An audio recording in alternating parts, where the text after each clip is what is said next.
A lot's changed. One of the big key updates is that I've decided to apply for a clinical master's program for next year. It's very, very good to be back. For now, I've got to get into work. I've got 3 clients this morning and then an hour of supervision, and I need to do some preparation.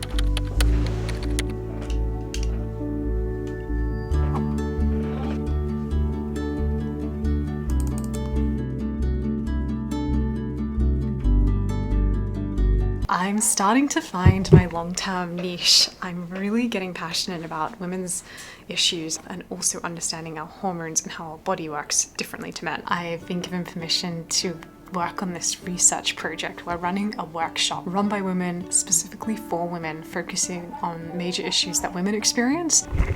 It's the end of the day, time to go home. If you remember from season 1, I used to do my workouts in the morning. These days, I've mixed it up. I now do workouts in the evening when I get home from work. It's such a great way to just like regulate after seeing clients.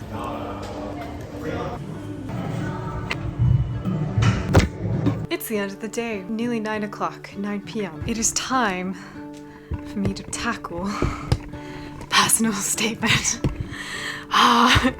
This is probably like my least favorite part of the whole application process. My mom, the clinical psychologist, she checked it for me today.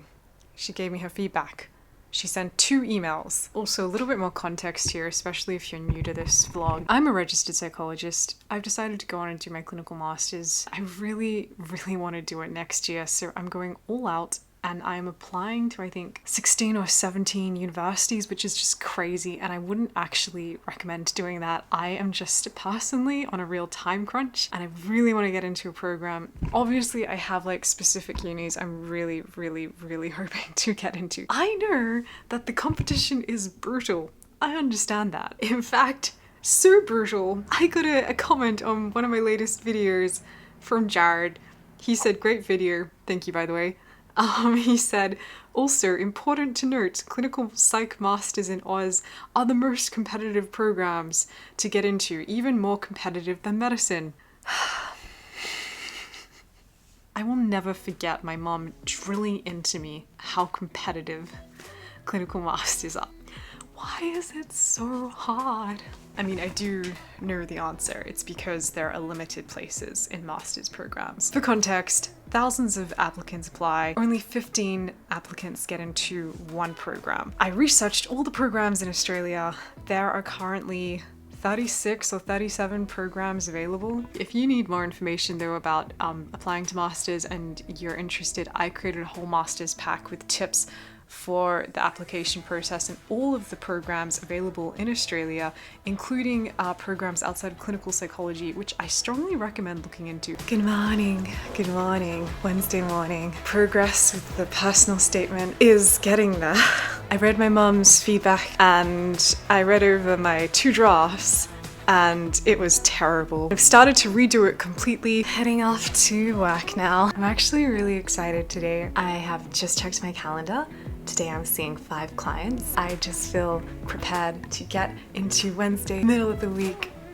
Let's do this. It's been an excellent day so far. I had clients in the morning. It is now my lunch break. I've had a little bit of a break and I've also done a bit of work on my personal statement, and it is shaping out to be something I actually feel really proud of. The number one question that my housemate and just people in general often ask me is like, how do you cope? It's a big thing to talk to people all day.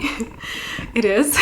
Yeah, I think the misconception that some people have is that like when you're talking to people it's going to be really heavy and really difficult and really hard. The thing is, yeah, sometimes the chats are heavy and they are tough and they are emotional. But I think there's 2 things to it. The first is that they're not always like that. Sometimes the chat's really positive, like today. Today, I spoke to a few clients and things in their life had like really turned around. They were doing great. they were using their coping strategies. For me, that just is like such a win. That makes me so excited about why I'm doing what I'm doing. But the second part to it that's kind of harder to explain is that I'm doing my job when I'm there. Like, I'm also using my own tools to assess the situation and work out what they need from me and what things we need to go over and what I need to be teaching them. So there's a lot going on in my head too, and I enjoy that. I'm not gonna sugarcoat it. It can be tiring, but it's also really fun. Like, I really enjoy using that skill set. Thursday morning, heading into work.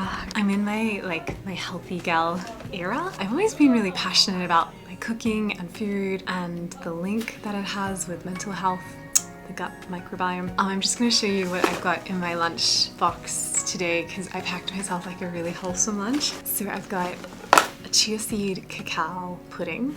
Then I've also got blueberries, which I'm gonna sprinkle on top. Then I've also got a green garden salad, which I bought from Coles. I know it's cheating, but I'm really time poor. I've got some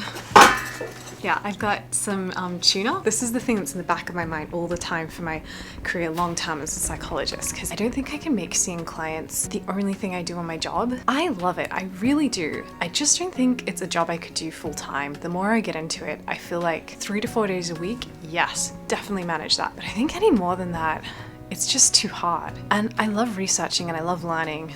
So I'd love that to come into my career as well. I just don't know what that's gonna look like yet. I've seen 2 clients this morning. I've done some work on the workshop and there is 3 more hours left in the day to go. I just finished my last client for the day. I've now got 1 hour to do all of my notes. Got back home and now I'm heading to the gym. It's Friday today and my morning clients, all of them cancelled, which I wasn't expecting, but everyone's getting sick. These things happen. And if we just circle back to the thing I was talking about yesterday, along the lines of like, is it worth doing this job? The realities of it. I thought a little bit more about it. I wasn't expecting this conversation to even come up in this vlog. It's just kind of happened organically, so I'm rolling with it. The thing that I would tell anyone thinking of a career in psychology is that you have to accept this job isn't just about earning an income. It has to come with an aspect of service and wanting to help people. If you are missing that, this isn't the career for you. For a lot of people, therapy is inaccessible because it's so expensive. So sometimes reducing fees and making it more accessible is a necessary thing. It's tricky. There's a lot that comes to it. There's more we could talk about it. But I think something to get really clear with yourself if you're thinking about doing psychology in more of a counseling clinical framework is to really think about, do you feel like you have that value of being of service? Because I just think that is so important to this job. All right, team, I have finally written a version of my personal statement that I'm happy with. So I'm gonna read through it one more time, go through my other documents, and get ready to upload it.